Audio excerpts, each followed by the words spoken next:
Cheer up, my girl. We don't need to explain our culture to make people happy. Mupengua. We don't need to explain our culture to make people happy. Mupengua. Hi everyone, I'm Taku Mbudzi, and in this video I'm going to be talking about the importance of picking a theme for your film. The theme for my Gugu naGogo film, one of them was distance and building bridges in the diaspora. And so in this video I'm going to show you 4 key things. So first of all, how you have to have a personal connection to the theme or the location that you pick for your film. The second, that you have to invite your audience into that connection.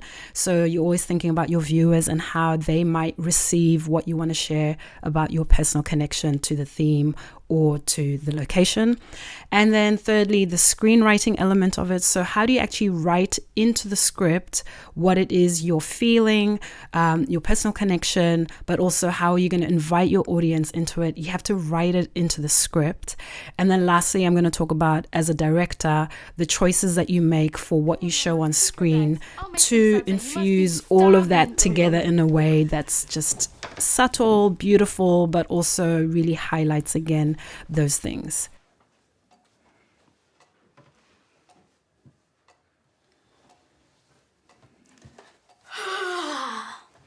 Eating salsa makes me so tired. Call me when it's dessert time.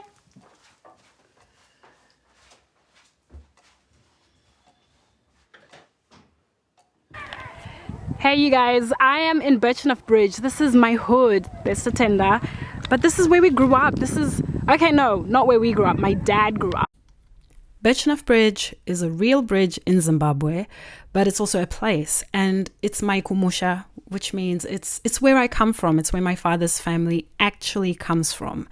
And I grew up visiting this bridge all the time, and it inspired me to want to study engineering and architecture. And in fact, I ended up representing Zimbabwe in the high school bridge building competition, like the global championships in South Africa, when I was in upper 6, so the last year of high school.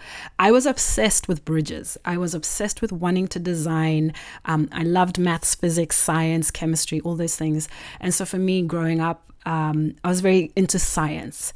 And also this bridge is very symbolic of, building bridges. We hear that thing about families building bridges. So in my film, I knew that having where I've come from, being a location that's called Birchenough Bridge, that has bridges, that is about family, I loved using that as a theme for my film.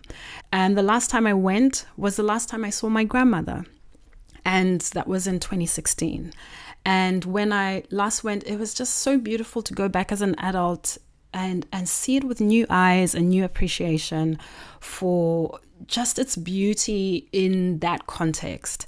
And as I was making my film, the first weekend that we had our auditions, sadly, my grandmother passed away.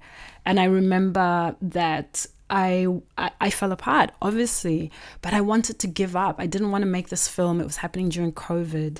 And when you're grieving from afar, so again, this theme of distance, what happens when stuff like that happens and there's distance and then you're restricted? At the time, we could not travel because of COVID. So you're afar. Like you're stuck. So what does it mean to relate to our families when we have physical distance but also emotional distance? Make people happy. Mupengua. Eva and her granny hang out doing Greek stuff all the time. Gogo must come teach me Zimbabwe stuff, or how else will I learn? Gogo says she's changed her mind on coming here. And besides, who else can fix my space? Gogo said what? What are you talking about, Gugu? Nothing. I better get ready for the eclipse. Anyway, I'm doing my best here. Don't make me confiscate the telescope tonight or 4 nights. Sorry. So the audience can relate to family dysfunction, family distance, when people don't speak, when people don't quite get along, or when there's tension in families. That's something that I knew a lot of people could relate to. And that's something that I was able to work through the film and the story by, showing the bridge as a location of where this particular character, Mama Chennai, has moved from from Zimbabwe to Australia, but also now starting to think about the distance between families and coming back to the theme of grandmothers and children. during COVID, it was very difficult for grandmothers to visit their kids. So even in Australia, grandparents were struggling with the restrictions on being able to connect with their children. So what did that look like? And so obviously there was Zoom, phone calls, things like that. But again, kind of trying to find a way to connect the distance of physical distance, but also the emotional distance. Like, how do we shorten that? And for people who live in the diaspora, who've left countries of origin to go live somewhere else for these better careers that also still feed back into those families back home, there's so much tension around what that actually looks like. And so in my film, in this the character Mama Chennai has, left Zimbabwe to become an engineer. So she is an engineer in the film. And in fact, in that scene, she's hitting Gugu with some of her drawings. So when she's like patting Gugu and she's packing away those drawings, she's dancing in her living room, she's made it. She's made it in Australia. She's, doing well. But as soon as Gugu mentions Gogo, that's when you see, that shift is that, oh, okay, something's amiss here. So again, I wanted to find a way that audiences can relate to. People can get triggered by even a name, a family name. And then by having that happen in that living room, we're saying, it's about distances between family. My film is a short film, 19 minutes, to jam-pack this whole story. So when you're writing the script, you just have to be efficient, efficiency plus. And this is the scene where we first meet, Chennai in her living room. So we've already seen her in the kitchen, we've seen her out and about, but this is now in her living room in her home.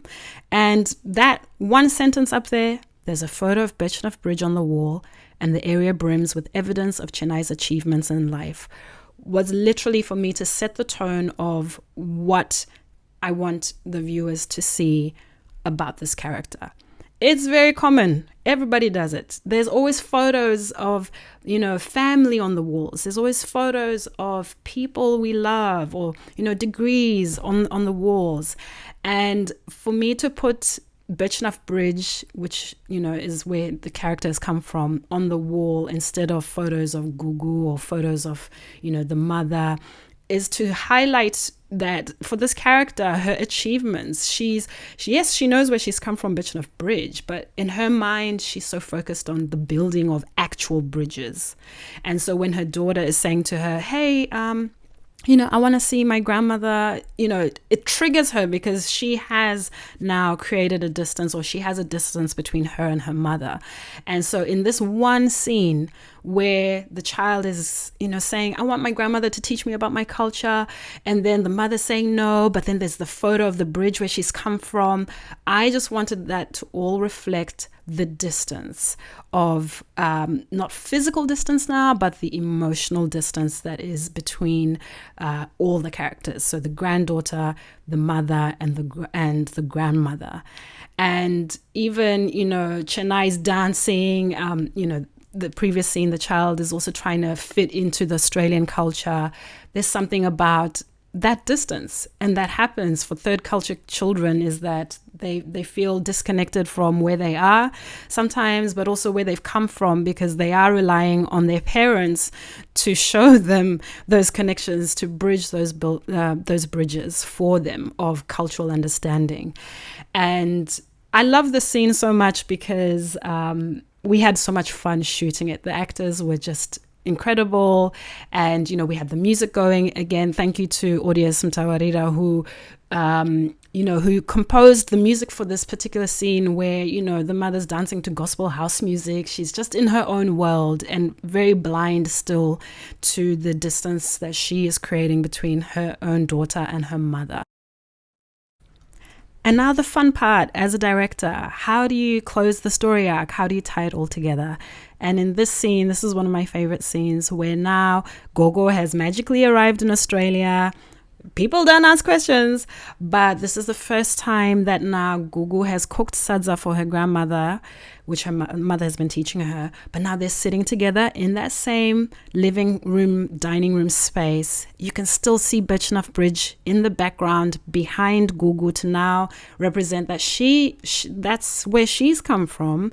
And these two women are, flanking her on either side. And there's that tension. And it's in this moment where then Gogo apologizes to Chennai. Don't be gritty, Mom.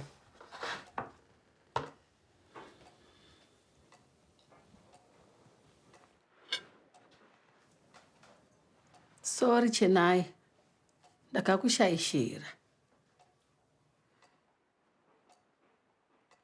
I have to say, this is the one scene I get the most feedback from Black women or from Zimbabwean women who are like, what? What do you mean the mother apologized? Mothers never apologize. They never say sorry. And I remember even when I was writing the film, thinking about what is just going to be the thing that unlocks the forgiveness and the acceptance for both women of each other. And it's just an apology, just to say, sorry, I did do the wrong thing. And so to have that in this moment, and for also Gugu to recognize that these two women need to have this moment, and she removes herself.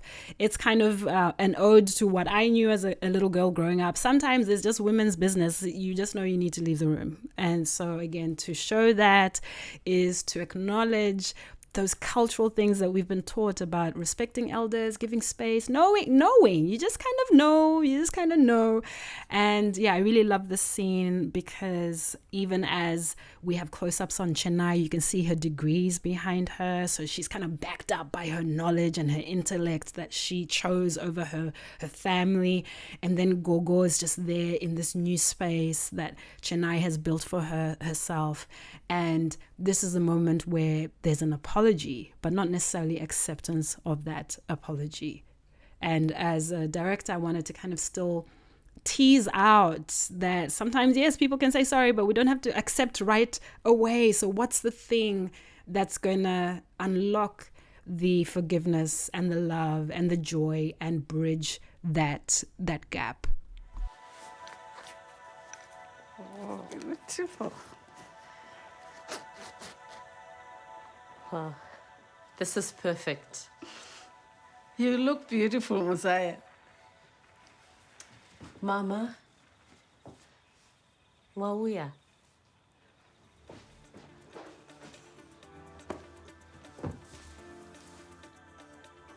Mwaita mwezi.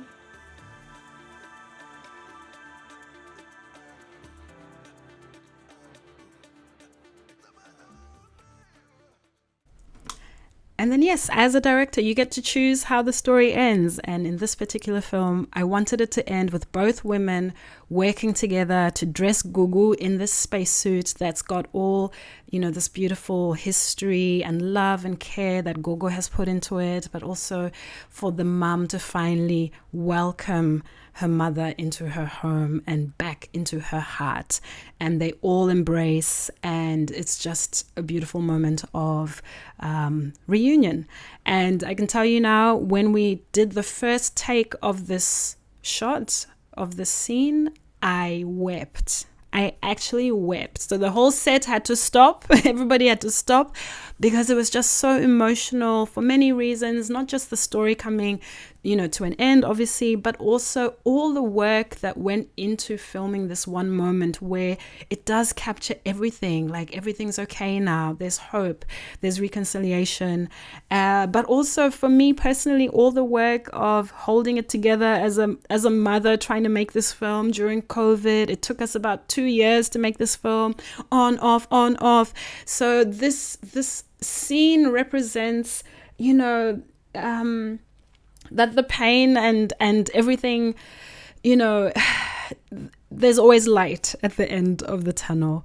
And I think that's where I want to leave it with you today, that no matter what you're going through in terms of being an artist creatively, or even just, trying to figure out life living in the diaspora, there are so many beautiful things that we can take from where we've come from, the things that we've done, places we've worked, people we've met, that we can rework into new stories that give us new life.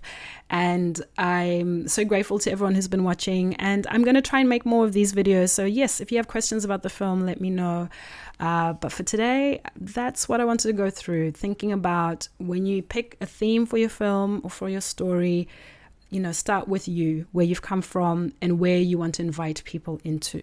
And also the ways that you can do that by writing, but also by showing it on camera or stage, whichever you choose. So I'm Taku Mbudzi. Thank you for watching, and I'll be back soon.